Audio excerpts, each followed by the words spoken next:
Hi friends, after long time ಒಂದು quick and easy recipe ಮಾಡಿಬಿಟ್ಟು ತೋರಿಸೋಣ ನಿಮಗೆ ಅಂತ. ಆಲ್ಮೋಸ್ಟ್ 2 ವೀಕ್ಸ್ ಆಯಿತು ನಾನು ಯಾವುದೂ ರೆಸಿಪೀಸು ಹಾಕ್ತೇನೆ. ನಿಮ್ಮ ಸಪೋರ್ಟ್ ನನಗೆ ತುಂಬ ಇಂಪಾರ್ಟೆಂಟು. ಅದಕ್ಕೋಸ್ಕರ ನಾನು ಇನ್ಮೇಲೆ ಮತ್ತೆ ರೆಸಿಪೀಸ್ ಮಾಡ್ಕೊಂಡು ಹೋಗೋಣ ಅಂತ ಹೇಳಿಬಿಟ್ಟು, ಏನದು ಕ್ವಿಕ್ ರೆಸಿಪಿ ಅಂತ ಅಂದರೆ, ಇವತ್ತು ಒಂದು ಮಕ್ಕಳಿಗೆ ಇಷ್ಟ ಆಗುವಂಥ ಒಂದು ಬರ್ನ್ಟ್ ಗಾರ್ಲಿಕ್ ನೂಡಲ್ಸ್ ಅಂತ. ಅದಕ್ಕೆ ಮೇನ್ ಇಂಗ್ರೀಡಿಯೆಂಟ್ಸು ಗಾರ್ಲಿಕ್ ಆಲ್ಮೋಸ್ಟ್ ನಾನೊಂದು 4 ಗಾರ್ಲಿಕ್ನ ಕಟ್ ಮಾಡ್ಕೊಂಡು ಇಟ್ಕೊಂಡಿದ್ದೀನಿ. ಇದರಲ್ಲೊಂದು ಅರ್ಧ ಮುಕ್ಕಾಲಂತೂ ಹಾಕ್ಕೊಳ್ತೀನಿ. ಇದನ್ನು ಇವಾಗ ನಾನು ಚೆನ್ನಾಗಿ ಬೆಣ್ಣೆ ಹಾಕ್ಕೊಂಡು ಸ್ವಲ್ಪ ಚೆನ್ನಾಗಿ ಹುರ್ಕೋಬೇಕು.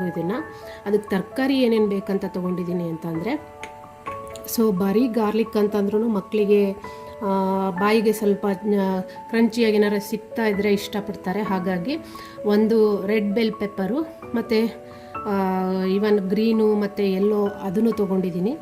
ಹಾಗೆ ಆನಿಯನ್ ಮತ್ತು ಮೆಣಸಿನ್ಕಾಯಿ ತೊಗೊಂಡಿದ್ದೀನಿ. 2 ಮೆಣಸಿನ್ಕಾಯಿ, ತುಂಬ ಖಾರ ಆದರೆ ಚೆನ್ನಾಗಿರಲ್ಲ.